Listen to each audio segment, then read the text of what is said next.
जो मंडल और कमंडल की लड़ाई थी वो इस बार मंडल जीतेगा और कमंडल हारेगा। इस बार उत्तर प्रदेश से ही हारेगा। और ये झूठा पिछड़ा वर्ग का नाम लेकर सरकार में आए, अब पिछड़े वर्ग के लोग ही उतारने का काम करेंगे। अरे तो ईवीएम की सेटिंग में कहा कि आज जो 400 पार कैसे बोल रहे हैं? तो कह रहे हैं दिल जीता है जनता का। अरे काय का दिल जीता है? दिल जीता है तो बैलेट पेपर से करा के देख लें कि 400 पार आ रहे हैं कि 40 पार आ रहे हैं। ईवीएम का जो है तो हम कहते हैं उसका दाग धुल जाए ना, एक बार आप पुख्ता कर दीजिए। जिस मशीन जहाँ बना रही है कंपनियां, वहाँ मशीनों से नहीं हो रहा, बैलेट पेपर से हो रहा है। तो ये देश हमारा क्यों, इंडिया, ये हिंदुस्तान का के लिए। यहाँ भी हम कहते हैं बैलेट पेपर से एक बार करा के देख लीजिए, आप 400 पार जा रहे हैं कि 440 में रह रहे हैं। एक बार भ्रम दूर हो जाएगा।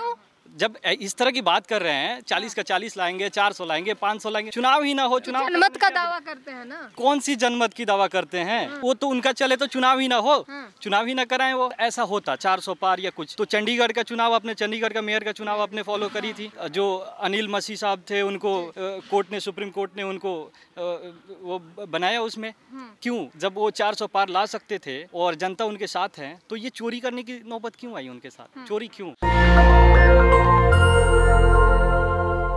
नमस्कार, मैं ब्यूटी गिरी और आप देख रहे हैं नेशनल दस्तक। अभी हम मौजूद हैं कांग्रेस के नेशनल प्रेसिडेंट मल्लिकार्जुन खड़गे के आवास पर और आपको बता दें यहाँ पर इंडिया अलायंस को मजबूती मिलने लगी है और ओबीसी के 55 संगठनों ने इंडिया अलायंस को अपना समर्थन दिया है और साथ ही ये भी ऐलान किया है कि तमाम प्रदेश में प्रचार प्रसार करेंगे और इंडिया अलायंस को जिताने के लिए, जीत सुनिश्चित करने का काम करेंगे। सर क्या कहेंगे, क्या कुछ आज बातें हुई, क्या कुछ तैयारियां हुई? देखिए, पूरे देश के अंदर सोशल सामाजिक न्याय की बात हो रही है। जिस प्रकार से इंडिया गठबंधन पूर्ण रूप से पूरे देश के अंदर इस पहला मुद्दा सामाजिक न्याय का है, उसको देखते हुए SC ST OBC के पार्टियां एवं संगठन के द्वारा आज इंडिया अलायंस के संयोजक मल्लिकार्जुन खड़गे साहब को समर्थन दिया और पूरी तरह से इस देश के अंदर 2024 के लिए हम लोग पूरी तरह से सामाजिक संगठन और इंडिया गठबंधन की तमाम पार्टियों के साथ हम पूरी तरह से उनके साथ खड़े होकर लोकतंत्र को बचाएंगे, भारत के संविधान को बचाएंगे। क्योंकि पूरी तरह से जिस प्रकार से भारत की सरकार के द्वारा, जो मोदी सरकार के द्वारा, RSS के द्वारा जिस प्रकार से लोकतंत्र को खत्म किया जा रहा है, पिछड़े वर्ग की हिस्सेदारी को खत्म किया जा रहा है, जाति गणना के लिए स्पष्ट मना कर दिया गया है, इसको देखते हुए पिछड़े वर्ग के लोगों में काफी रोष है और पिछड़े वर्ग के लोगों ने भी इस बार 2024 का चुनाव पूरी तरह से दिमाग में मान लिया है कि 2024 में नरेंद्र मोदी ये झूठा OBC को इस बार भगाने का काम पिछड़े वर्ग के लोग करेंगे। OBC झूठा OBC प्रधानमंत्री को बोल रहे हैं। हाँ, इस प्रकार से, क्योंकि अगर वो पिछड़े वर्ग के होते तो सामाजिक न्याय के तौर पर जातिगत जनगणना कराते, मंडल कमीशन की सिफारिश कराते, हर वर्ग को बराबर की हिस्सेदारी देते। लेकिन जब हिस्सेदारी की बात आती है तो मेरी वह 4 ही जात है, एक किसान है, महिला है, गरीब है। और जब वोट की बात आती है तो मैं पिछड़ा हूँ, मैं अति पिछड़ा हूँ, इस बात के लिए उपयोग करना अब समझ चुका है OBC के लोग कि ये झूठा प्रधानमंत्री है, ये हमारे वर्ग का नहीं है। क्योंकि जब आज पूरा 2024 होने जा रहा है, आपका 10 साल का कार्यकाल होने के बाद भी अगर हिस्सेदारी सुनिश्चित नहीं है तो इससे ज्यादा क्या कहेंगे, झूठा और नकली प्रधानमंत्री है ये। जैसा कि आज हमने देखा यहाँ पर जिसकी अगुवाई राजकुमार सैनी ने किया था और जानते हैं कि एक बड़ी अच्छी पकड़ है उनकी SC ST OBC के समाज में, तो आप लोग ये सुनिश्चित करते हैं कि ये तमाम जो वोटर हैं वो इंडिया अलायंस के पक्ष में आएंगे? निश्चित ही आएंगे। और देखिए, पूरे मध्य प्रदेश, हम लोग तो मध्य प्रदेश से हैं और मध्य प्रदेश में ऐसा माहौल भी है। केवल कितनी सीटें आ रही है मध्य प्रदेश से? देखिए, मध्य प्रदेश में हम पूरी 28 सीटों पर पूरी तरह से काम कर रहे हैं। हमारे साथ OBC महासभा, JS, भीम आर्मी, तमाम सामाजिक संगठन हमारे साथ काम कर रहे हैं और इंडिया गठबंधन के साथ काम कर रहे हैं और इस देश को बचाने में काम कर रहे हैं। और आज की स्थिति में यदि अगर लोकतंत्र को बचाना है तो SC ST OBC के लोगों को अब रोडों पे आकर इस देश को, इस बाबा साहब के संविधान को बचाने की आवश्यकता है। और इस संविधान को बचाएंगे तो हम बचेंगे, हमारे पीढ़ी बचेगी, हमारे बच्चे बचेंगे, और देश की जो संपदा है वो पूरी तरह, जो साधन है सारे बचने का काम करेंगे। क्योंकि पूरी तरह से ये देश को बेचने में लगे हुए हैं। पूरी देश की विरासत थी, जो अशोक के टाइम पे सोने की चिड़िया बोला जाता था, आज पूरी तरह से सोने की चिड़िया नहीं, लोहे की चिड़िया नहीं बता पा रहे, ये पूरी तरह से बचा नहीं पा रहे। तो ये पूरी तरह से, क्योंकि ये पूरा देश ये पूरी तरह से उद्योगपति अडानी अंबानियों के हाथ में दे दिया है। और जहां इस देश के, जहां पे अन्नदाता पूर्ण रूप से इतना टाइम 1 साल तक आंदोलन चलाया, उनकी शहादत हुई, ऐसी सरकार पहले बार देश के ऐसे एक इतिहास में लिख गया है कि इस देश के अंदर जिसको बोला जाता था किसान प्रधान देश, इस देश के अंदर इस सरकार के द्वारा, नरेंद्र मोदी की सरकार के द्वारा, इस देश के पिछड़ों की हिस्सेदारी के नाम पर जो खाने वाली सरकार इस देश को बना दिया। तो सवाल ये पूछ देते हैं इस पर कि यूपीए की सरकार में क्या किसान आत्महत्या नहीं करते थे? क्या उस वक्त महंगाई नहीं थी? क्या उस वक्त ये सारी समस्याएं नहीं? देखिए, उस टाइम पे 3 काले कानून नहीं थे, 3 काले कानून लेके नहीं आए थे उस टाइम पे। उसे तो वापस ले लिया। अगर ये आंदोलन नहीं होता तो ये कभी नहीं लेते, ये हिटलर साथ था। क्योंकि ये निश्चित है, जो आज़ादी के टाइम पे उन गोरों से लड़े, आज ये चोरों से लड़ना पड़ रहा है हमें। इस देश के अंदर पिछड़ों को लड़ना पड़ रहा है, किसान को लड़ना पड़ता है, हमारे मजदूरों को लड़ना पड़ता है, हमारे दलितों को लड़ना पड़ रहा है। इस देश के अंदर ऐसी व्यवस्था रही, ये प्रधानमंत्री जहां मणिपुर में हमारी आदिवासी बहनों को नंगा घुमाया और चुपचाप रहते हैं। रोहित वेमुला की हत्या होती है, शहादत हुई, चुपचाप रहते हैं। यहाँ पे हमारे ये हाथरस में एक हमारी बहन के साथ उसके साथ बलात्कार होता है, उसको मारा जाता है और आरोपी बरी होते हैं। ये देश के बिल्किस बानो के साथ ये जब केस में अगर वो केस से बरी होते हैं तो मिठाइयाँ खिलाई जाती है। ये कौन है? ये हमारे लोग हैं, ये मुस्लिम भाई हमारे लोग हैं, पिछड़े वर्ग के लोग हैं। अभी जितनी भी हत्या हो रही हैं पशवाना मुस्लिमों के साथ हो रही हैं, चाहे अतीक अहमद की बात हो, तमाम सारे जो अभी अंसारी के साथ हुआ, ये मुख्तार अंसारी के साथ हुआ, ये ऐसी हत्याएं पिछड़े वर्ग के साथ कर रहे हैं। ये सब पूरा देश देख रहा है। लेकिन आज नहीं तो कल इनको देश से 2024 में पिछड़े वर्ग के लोग ही भगाने का काम इस बार करेंगे। प्रधानमंत्री तो अभी भी आरोप लगा रहे हैं सर कि कांग्रेस की जो घोषणा पत्र हुई है, जिसे न्याय पत्र नाम दिया गया है, उसमें मुस्लिम लीग का छाप है।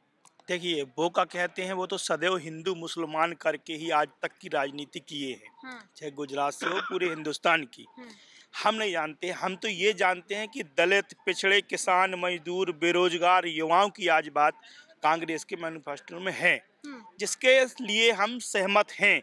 आज मध्य प्रदेश में पिछड़े वर्ग की आबादी आधी से ज़्यादा है, लेकिन 22 साल से भाजपा की सरकार है, लेकिन आज भी 14%, 13% होल्ड में आज भी हजारों छात्र छात्राएं हैं जो होल्ड में हैं, वो आज आंदोलनरत हैं।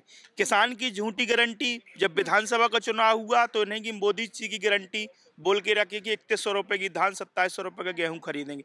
धान हमारी बिच गई, उसके रेट नहीं मिले। गेहूं आज हमारी फसलें आ गई हैं, लेकिन 125 रुपये बोनस देके और से काम कर रहे हैं। अगर आप किसानों की बात कर रहे हैं, गाजीपुर बॉर्डर पर 13 महीने किसान बैठे रहे, उसके बाद चुनाव हुआ तो भाजपा ही आ गई उत्तर प्रदेश में। कहाँ किसान विरोध करते हैं उनका? नहीं, किसान तो विरोध कर रहे हैं, सरकारें तो आ जाती अरे तो ईवीएम की सेटिंग में कहा कि आज जो 400 पार कैसे बोल रहे हैं? वो क्या वोट के अधिकार से बोल रहे हैं? बाबा तो कह रहे हैं दिल जीता है जनता का। अरे काय का दिल जीता है? दिल जीता है तो बैलेट पेपर से करा के देख लें कि 400 पार आ रहे हैं कि 40 पार आ रहे हैं। आप लोग की सुई जो है बैलेट पेपर पे ही क्यों अटकी हुई है, जब हर तरीके से बताया जा रहा है कि हैकिंग नहीं होती और तमाम तरीके से ईवीएम सुरक्षित है? अरे तो मैं कहता हूं कि आज भी इंडिया में 40%, 50% की शिक्षकों की आबादी नहीं है जिनको विश्वास हो गया है कि ईवीएम हैक होती है। उसका इलाज यही है कि आप बैलेट पेपर से करा लो। आप लोगों ने भ्रम पैदा कर दिया ना जनता में। हम लोग कैसे भ्रम कर दिए? लगातार आंदोलन करके चुनाव आयोग साफ कह रहे हैं कि जनता को भरमा दिया आप लोगों ने। अरे जनता को नहीं भरवाया, ये लोग आंदोलन को दबाने के लिए। ईवीएम का जो है, तो हम कहते हैं उसका दाग धुल जाए ना, एक बार आप पुख्ता कर दीजिए। काय के लिए? बैलेट पेपर जिस मशीन जहां बना रही है कंपनियां, वहां मशीनों से नहीं हो रहा, बैलेट पेपर से हो रहा है। तो ये देश हमारा क्यों, इंडिया, ये हिंदुस्तान काय के लिए? यहाँ भी हम कहते हैं बैलेट पेपर से एक बार करा के देख लीजिए, आप 400 पार जा रहे हैं कि 440 में रह रहे हैं, एक बार भ्रम दूर हो जाएगा। जैसा कि कहा जाता है कि दिल्ली की गद्दी का जो रास्ता है वो उत्तर प्रदेश से होके जाता है और उत्तर प्रदेश बिहार जो बहुत बड़ी भूमिका निभाता है लोकसभा में। क्या माहौल है उधर का आप लोगों की जो पीडीए दलित पिछड़ा आदिवासियों का और मुस्लिम भाइयों का गठजोड़ बन चुका है। इस बार पीडीए जीतेगा और कमंडल हारेगा। इस बार जो पूरे देश के अंदर कमंडल कौन है? कमंडल आरएसएस है। कमंडल आरएसएस है। आरएसएस थोड़ी ना चुनाव लड़ रही है। ये उसका पुत्र भारतीय जनता पार्टी है। ये उस विचार से है और पूरी तरह से पिछड़े वर्ग के लोग तैयार हो चुके हैं और पूरी तरह से इस बार जो मंडल और कमंडल की लड़ाई थी वो इस बार मंडल जीतेगा और कमंडल हारेगा। इस बार उत्तर प्रदेश से ही हारेगा। जिस प्रकार से इन लोगों ने सामाजिक न्याय की बात कहते थे, झूठी केशव प्रसाद मौर्य के साथ धोखा किया, वहाँ स्वतंत्र देव के साथ धोखा किया और ये झूठा पिछड़ा वर्ग का नाम लेकर सरकार में आए। अब पिछड़े वर्ग के लोग ही उतारने का काम करेंगे। हरियाणा में तो इन जो देखने लगा कि पिछड़े वर्ग का आंदोलन हुआ, ये स्पीड ब्रेकर बना ले भले ही, पर अब ये स्पीड ब्रेकर बन के पिछड़े वर्ग के लोग आ रहे हैं, उनको भी उतारने का। देश में तो सर माहौल है कि जो राम को लाए हैं वो उनको हम लाएंगे। राम मंदिर सबसे बड़ा मुद्दा है। ये लेके आए राम को ये लेके आए। वहाँ पर राम मंदिर मुद्दा बना हुआ है। जब ये धार्मिकता की बात करने वाले लोग अगर ये राम को लेके आएंगे तो इससे मतलब तो ये खुद ही पहले ईश्वर है। ये ईश्वर को लाने वाला, अगर ये ईश्वर आस्था रखने वाले लोग हैं, अगर इनकी आइडियोलॉजी में माना जाए तो ये जो ईश्वर को कोई लेके आया क्या? कोई लेके आया क्या? ये झूठी कहानी। युवाओं से भी बात करेंगे। युवा क्या चाहता है? देश में बदलाव चाहता है? क्या चाहता है? अभी आप कह रही थी मोदी जी लाए राम को। हाँ। यही तो नोटिस करने वाली बात है। जो हिंदू धर्म को मानते पोस्टर लगे थे उंगली पकड़ के लाते हुए। जो सनातन को मानते हैं, क्या आप वो कभी उस पे फिंगर रेज नहीं किए कि मोदी जी राम जी को फिंगर पकड़ करके लेके जा रहे हैं, एक इमेजिनरी पिक बनाया जा रहा है उनका? क्या ये राम जी के मतलब डिसरेस्पेक्ट नहीं है? क्यों नहीं कोई सनातन को जो मानते हैं वो उस पर सवाल करते हैं? राम को लाने वाले कौन है? मैं बेसिकली आता हूँ बिहार से, चंपारण की धरती से। वहाँ पे संजय जायसवाल है हमारे एमपी जी, जो 3 टर्म उनका हो गया, 3 टर्म उनके फादर रहे, कंटिन्यू 30 सालों से वहीं बाप बेटे हैं। उनका अभी का वो है, मेरे पास डेटा है, 2.5 करोड़ उनको आवंटित किया गया था मनी, जो होता है सांसद का, तो उस पर 1 रुपया भी उन्होंने खर्च नहीं किया। क्या कह सकते हैं इसको? क्यों नहीं किया उन्होंने? बिहार की जनता क्या चाहती है इस बार? मैं बता रहा हूँ आपको, मेरे डिस्ट्रिक्ट में 2 सीट है लोकसभा की। एक है जो जेडीयू से हैं, विनय कुमार कुशवाहा, उनका भी 2.5 करोड़ आवंटित हुआ था, उन्होंने भी 1 रुपया खर्च नहीं किया उस पर। बताएं आप इसको क्या कहेंगे? बिहार की जनता पूरी तरह से तैयार है, महागठबंधन के साथ है, महागठबंधन को चुन रही है इस बार। हम कम से कम 30+ सीट वहाँ से निकाल रहे हैं और बिहार की जनता कंप्लीट तरह से कहते तन मन धन सिर्फ 30 तक की बात कर रहे हैं। उधर बीजेपी एनडीए कह रही है कि हम 40 की 40 ले करके दिखाए। वो तो उनका चले तो चुनाव ही ना हो, चुनाव ही ना कराएं वो। क्यों? जब इस तरह की बात कर रहे हैं, 40 का 40 लाएंगे, 400 लाएंगे, 500 लाएंगे, चुनाव ही ना हो। चुनाव जनमत का दावा करते हैं ना। कौन सी जनमत की दावा करते हैं? वो जनमत की दावा कहाँ नहीं किए? दिल्ली में किए। दिल्ली में वो 45+ ला रहे थे, कितना आया उनका सीट? 7। आप फॉलो करती होंगी, आप देखती होंगी। और अभी अगर ऐसा होता 400 पार या कुछ, तो चंडीगढ़ का चुनाव आपने, चंडीगढ़ का मेयर का चुनाव आपने फॉलो करी थी। जो अनिल मसीह साहब थे, उनको सुप्रीम कोर्ट ने उनको वो बनाया उसमें। क्यों? जब वो 400 पार ला सकते थे और जनता उनके साथ है, तो ये चोरी करने की नौबत क्यों आई उनके साथ? चोरी क्यों? तो युवा इस बार बदलाव चाहता है। बिल्कुल बदलाव चाहता है। इस तरह की चीज, इस तरह की तत्व को हटाना है जो जाति धर्म पे इस मुल्क की खूबसूरती को बांट दिए हैं, बर्बाद कर दिए हैं। ये मुल्क वो नहीं था, गंगा जमुनी तहजीब वाला मुल्क है ये हिंदू मुस्लिम सिख ईसाई सब साथ रहते थे, हम ईद भी साथ मनाते थे, दिवाली भी साथ मनाते थे। लेकिन आज लोगों में देख लो आप, लोगों के दिल में नफरत भरा हुआ है। तो ये नहीं होना चाहिए। एक तो आप जो डेवलपमेंट की बात कर रहे हो, अगर डेवलपमेंट आपने किया, गरीबी हटाया है, तो क्यों राशन लेने के लिए लोग लाइन में खड़े हो रहे हैं? उसको हटाओ। आप कह रहे हो दुनिया में डंका बज रहा है, इस मुल्क का डंका बज रहा है, चाइना का कभी नाम लेके दिखाओ आप। अभी रिसेंटली बहुत हम युवा हैं, बहुत सोशल मीडिया यूज़ करते हैं, जो मीम्स बनते हैं चाइना पे, तो मोए मोए हो जाता है उनका। क्यों नहीं बोलते हैं वो चाइना पे? हाँ, तो किस बात की डंका बज रहा है? अभी अमित शाह साहब अभी एक जगह बोल रहे थे कि सारी दुनिया में जाओ, इंडिया को मोदी जी के नाम से जाना था। अरे नहीं भाई, आप गलत बोल रहे हो सर। मोदी के नाम से इंडिया को नहीं जाना जाता है। इंडिया को जाना जाता है गौतम बुद्ध के नाम से, इंडिया को जाना जाता है शाहरुख खान साहब के नाम से, इंडिया का जाना जाता है विराट कोहली साहब के नाम से। तो मोदी जी के नाम से इंडिया को नहीं जाना जाता है। तो ये युवा है, बिहार से आए हैं और ये बता रहे हैं कि युवा क्या चाहती है। और तमाम लोगों से हमने जानने की कोशिश की उत्तर प्रदेश और पूरे भारत की, बिहार की क्या हालात हैं, इंडिया गठबंधन एनडीए की क्या स्थिति है वहाँ पर। और आज आपको बता दें कि 55 ओबीसी संगठनों ने समर्थन दिया है इंडिया गठबंधन को और साफ कहा है कि प्रचार प्रसार करेंगे, उनके लिए जीत सुनिश्चित करके लाएंगे पूरी। जी बोलिए। आप सबको बहुत बहुत धन्यवाद। आप लोग हिम्मत जुटा रहे हैं, आप लोग दिखाने की कोशिश कर रहे हैं, आप लोग पब्लिक सोशल मीडिया बंद हो रहे हैं, अब हमारे चैनल को भी नोटिस आया हुआ है। कोई बात नहीं, हम युवा साथ रहेंगे। उत्तर प्रदेश में 34% अति पिछड़ा।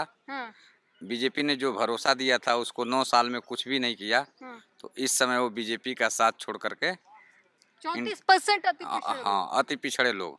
तो ये भी एक आंकड़ा है जो वे बता रहे हैं कि उत्तर प्रदेश में असंतोष जो लोग हैं, वादा जो नहीं किए करके पूरा नहीं किया गया, वो लोग अभी हिसाब मांग रहे हैं और उसके खिलाफ वोट करने वाले हैं, बीजेपी का साथ छोड़ने वाले हैं।